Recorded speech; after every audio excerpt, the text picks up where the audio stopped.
To draw a pair of heart-shaped spectacles, glasses, sunglasses, we're going to start off with 2 hearts. So there's one, like that. And then the next one wants to, well, tilt a little bit, I suppose, like that. So they want to be quite close together as well, like that. And then we're going to go around the outside, which is not easy, keeping it all same size. And now we want a little bridge across there, because that's what you do with spectacles, isn't it? And then we're going to come around like that, and around the top like that, and then a bridge across, and then we'll come down to there.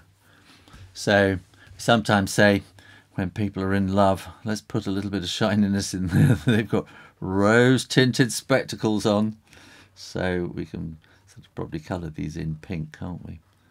A rose colour. So that's to go over one ear, and then that's to go over the other ear.